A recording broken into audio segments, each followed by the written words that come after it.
এখন আমি আপনাদের সাথে শেয়ার করব কিভাবে আপনার উইন্ডোজে DLL ফাইল খুঁজে বের করবেন। DLL ফাইল হচ্ছে এরকম একটি ফাইল ফরম্যাট যেটা আপনার কম্পিউটারের অপারেটিং সিস্টেমের যত ধরনের ফাইল আছে ম্যাক্সিমাম ফাইলই DLL মাধ্যমে তৈরি করা হয় এবং সেই DLL ফাইলটি আপনি অবশ্যই কনফার্ম হয়ে নেবেন যে আপনি কি করতে চাচ্ছেন অথবা আপনি কি জন্য সেই ফাইলগুলো খুঁজতেছেন। তারপরে আপনি যা করতে চান নেক্সট স্টেপ হিসেবে হয়তোবা আপনি চাচ্ছেন ওই ফাইলটাকে এডিট করার জন্য অথবা ডিলিট করার জন্য অবশ্যই কনফার্ম হয়ে সেই কাজটি করবেন, কারণ এতে হয়তোবা আপনার অপারেটিং সিস্টেমে যে কোনো ধরনের ইফেক্ট পড়তে পারে। So let's take a look কীভাবে আপনার উইন্ডোজে DLL ফাইল খুঁজে বের করবেন। সেই ক্ষেত্রে আপনাকে স্টার্ট মেনুতে যেতে হবে। যাওয়ার পর কম্পিউটার ওপেন করুন।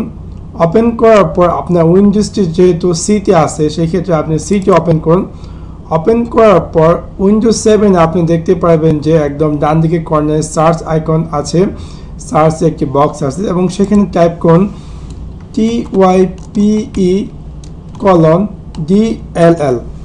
যখন আপনি এটা টাইপ করবেন এবং এখানে থাউজেন্ড অফ কত অনেক হাজার হাজার ফাইল এখানে শো করবে, তো এখান থেকে আপনি আপনার সব ধরনের DLL আপনার উইন্ডোজে যত DLL ফাইল আছে আপনি যে জন্য খুঁজতেছেন সেই ফাইলগুলো এখানে শো করবে। তারপর যদি এটা খুঁজতে অনেক টাইম নেবে এবং 100% হবে যখন আপনি দেখতে পাবেন উপরে যে গ্রিন আইকনটি লোড হচ্ছে সেটা যতটুকু টাইম নেয় এটা লোড হওয়ার জন্য, এবং তারপরে আপনি বুঝতে পারবেন যে আপনার DLL ফাইলটি 100% কমপ্লিট হয়েছে। সাপোজ আমি অলরেডি স্কিপ করে দিয়েছি যে অনেক টাইম নেবে এটা সার্চ করার জন্য। অলরেডি এটা 4506টি ফাইল খুঁজে বের করেছে এবং এখান থেকে যদি আমি চাই যে শুধু একটি ফাইল বের করার জন্য, সাপোজ আমি যদি চাই AMD64 খুঁজে বের করার জন্য, সিম্পলি আমি এটা টাইপ করে হিট ইন্টার বাটন চাপলে যদি এরকম কোনো ফাইল থাকে অবশ্যই এখানে শো করবে। So that's it, thanks for watching my video, like and subscribe.